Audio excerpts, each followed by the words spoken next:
my name is Elizabeth Chamberlain, and this is a video log of my experience being a professional runway model at Saskatchewan Fashion Weekend 2022.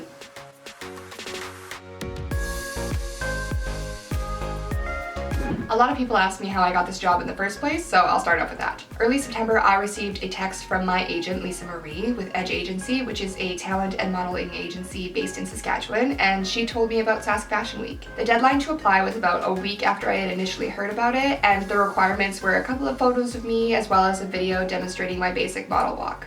This was my first time doing any sort of runway, so I didn't really have any experience or even know what a model walk would entail other than what I had seen from videos and movies. Luckily, they had a reference video in their submission requirements, so I followed it as closely as I could and I sent in my application before the deadline. I didn't know this at the time, but basically the way that you get hired is the designers actually take a look through all the models' applications and they decide who they want to showcase their designs. Come mid-October, I received an email from the Saskatchewan Fashion Association saying that I had been hired.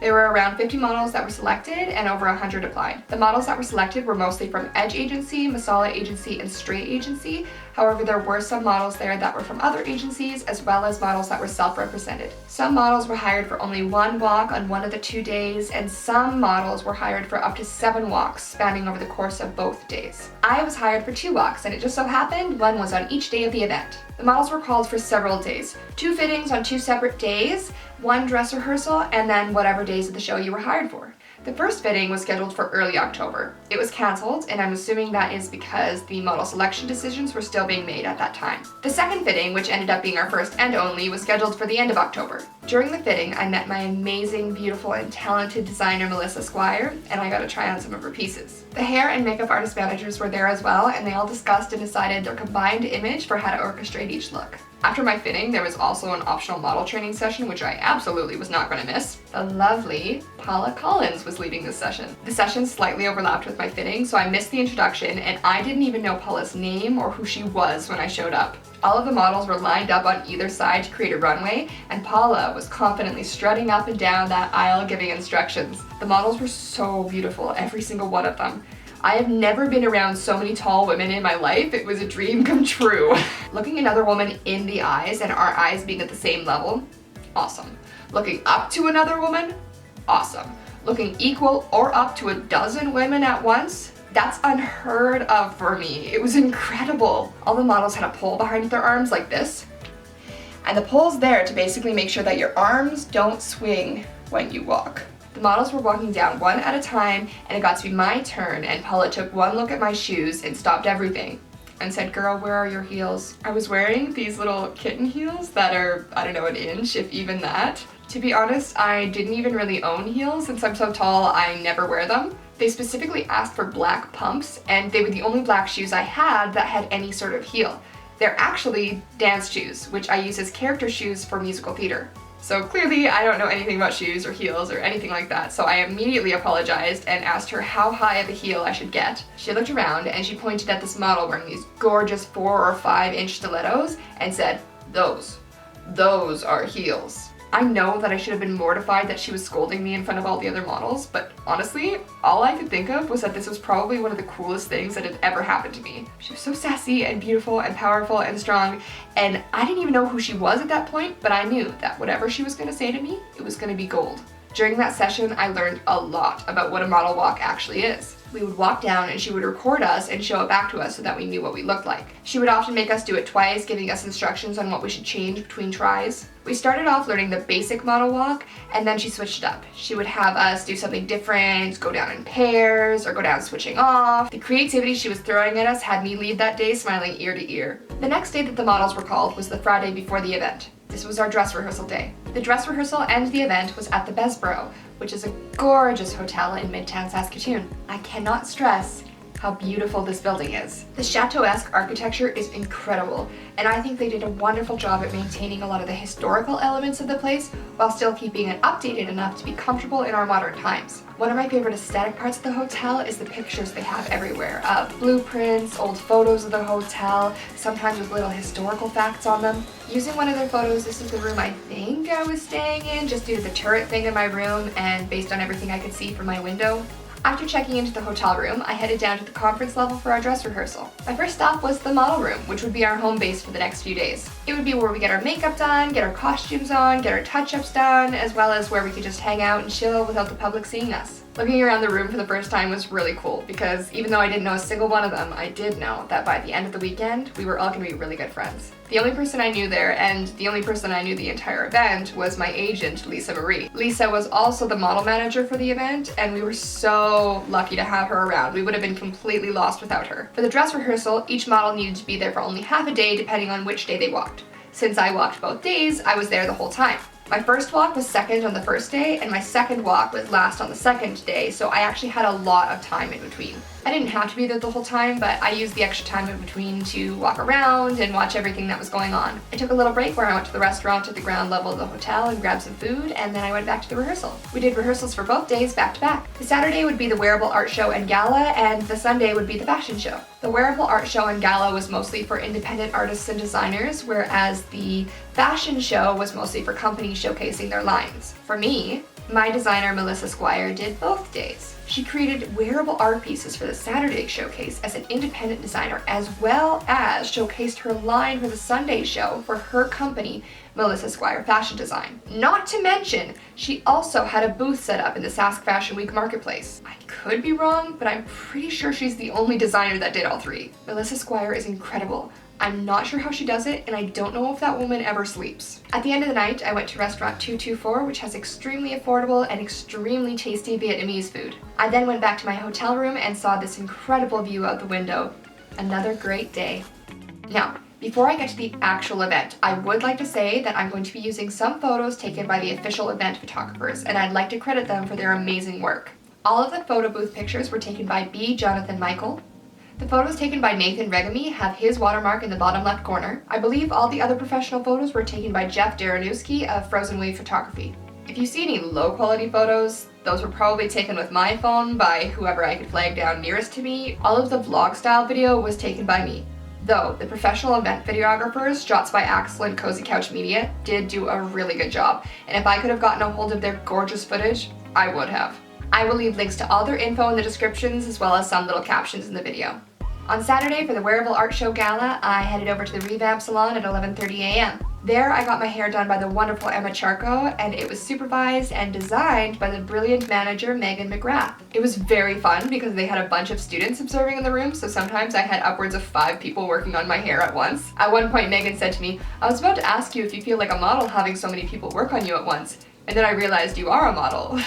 They went for a sort of Hollywood waves crossed with Gatsby look, and I think it came out looking absolutely stunning. They also had photographers and videographers milling about, capturing the glamour. Everyone was really amazing and we had a lot of fun. I was out of hair around 12:45. After hair, I had a picturesque lunch back at the Besbro in their Garden Court Cafe. At 3:30 I was scheduled for makeup. Makeup was done at the Besbro in the model room. I had my makeup done by the lovely Lane Parkin. She not only did an amazing job, but she was an amazing conversationalist as well. Some of the looks for the art gala event were very artsy, sometimes with gold or silver flakes or sparkles or jewels. I really liked that the makeup artists could unleash their creativity and artistry as well. I was out of makeup at 4:30 and went back to my hotel room and relaxed. We were called at 6 o'clock and had touch-ups scheduled for 6:30. At any point during the event, as long as we weren't in our runway outfit yet, we were allowed to walk around the Marketplace Gala, and I met a lot of really cool people and artists and designers. Both days of the event, a lot of people were dressed quite spectacularly. There were people in lavish outfits, wearing creative pieces of art, some in full drag. There were people asking each other, "Who are you wearing?" with some very expensive answers. At one point, the title sponsor for the event, Valerie Weeb of Weebworks, admired my outfit and asked me who I was wearing, and I was just stunned. I just said, Elizabeth Chamberlain, I got these pants from my sister and this shirt for like $12 online. And we both just laughed about it because she really thought I was wearing some designer's pieces. After touch-ups and mingling, the models got dressed. The wearable art piece I was showcasing was this beautiful hat designed and handmade by Melissa Squire. It had an actual record that was molded into the shape of a flower. It had real seeds and real plants. It had feathers and sparkles and glitter and lace. It had gears and it had this toy skeleton in there, and there were some leathery rubber bits that were made from recycled tires, which is something that Melissa Squire is highly known for. The piece was called Beautiful Chaos, and it was accompanied by the visual work Sundance by Harley Sinclair. I was really impressed with how each piece of my look came together and complemented each other. It created a really cohesive look that really showcased the art piece, and I felt really beautiful. The show started at 7:30 and I was the second model to walk. I had a lot of energy and dance in my walk, and I made sure to stop for a long time at the top of the runway to let the audience take a really good look at the beautiful piece I was wearing.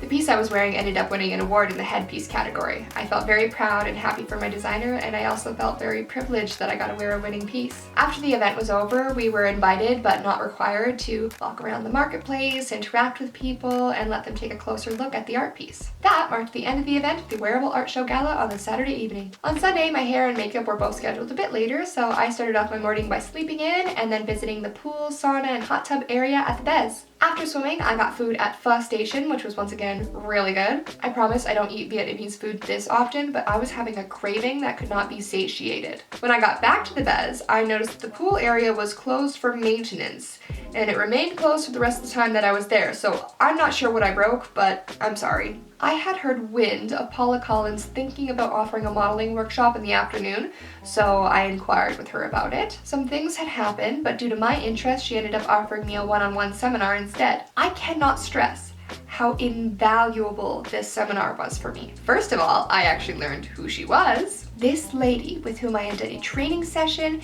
a dress rehearsal, one day of the event, and now a seminar with was none other than Paula from Masala. Paula Collins, owner and director of Masala Model and Talent Agency and School of Personal Development. I had already liked her an incredible amount, but after I learned her story and what she's accomplished, I felt privileged to even be in her presence. She is so strong and beautiful and intelligent and hardworking and really kind.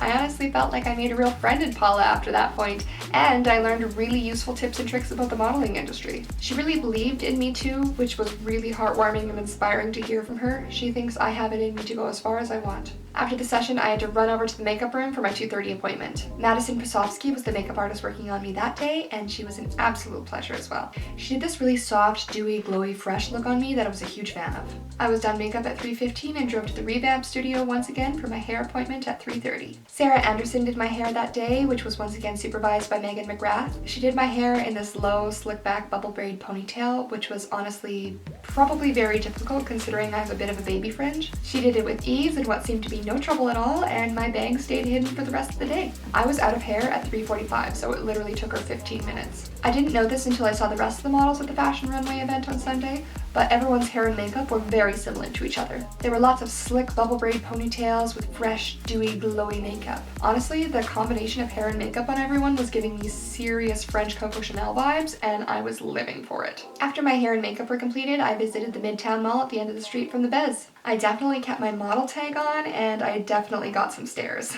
Our call time was 6 o'clock again, with touch-ups around 6:30, and once again I hung out around the marketplace, visiting with artists and designers until the show started. All of the fashion designers were incredibly talented, and their stuff was incredibly beautiful, but I did take a particular interest in a few different designers. Of course, Melissa Squire Fashion Design and her sustainable retro creations, Juniper and Oak, a consignment company, Specs by Ryan, a company that sells flashy, fun eyeglasses, and Lindsay Embry Designs, who naturally eco-dyes her silks with eucalyptus leaves she finds herself. I had a lot of fun with Specs by Ryan. They allowed me to try on and model several of their glasses. Lindsay Embry and I chatted for a long time, and she told me that if I came back post-show, she would let me try on a few pieces of hers as well. The Sunday Runway fashion show started at 7:30, which was the same time the Saturday Wearable Art Show Gala started, but it was very different. During the art gala, the models would go on one at a time, and they would go very slowly, dramatically, and really showcase the piece.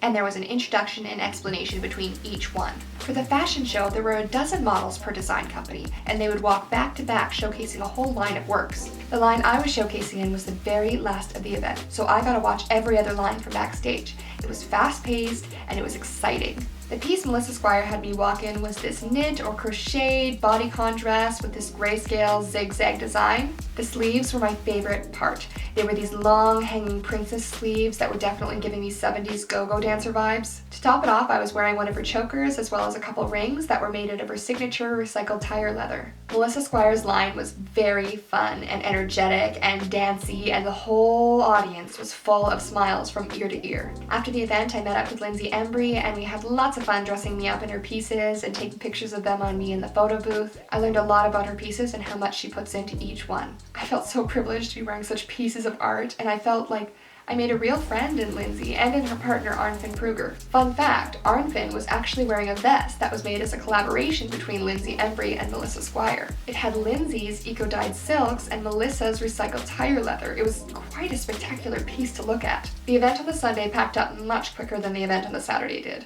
All in all, I would give the 2022 Saskatchewan Fashion Week an extremely high rating. It was an incredible event, and it was very glamorous and artistic, and it only had positive vibes as far as I could tell. I really want to give a shout out to some people who made it all possible. As always, I will leave links to their info in the description of this video, as well as anyone else I mentioned. The event producer, Mandy Pravda of Main Productions, the event organizer, Carlie of the Jack Millikin Center, the title sponsor and visual artist curator, Valerie Weeb of Weebworks, the model coordinator, Lisa Marie Scwartz of Edge Talent and Modeling Agency, who is also my agent, show coordinator Paula Collins of Masala Model and Talent Agency, the choreographer Zoe Pravda, a show organizer Melissa Squire of Melissa Squire Fashion Design. If you have any questions about the event, please leave a comment and I will try my absolute best to respond. Thank you all so much for watching this video. I hope you liked it. If you did, please give it a thumbs up, comment in the comment section, share with all your friends and family, and please follow me on all social media. That helps me out a lot. But other than that, until next time.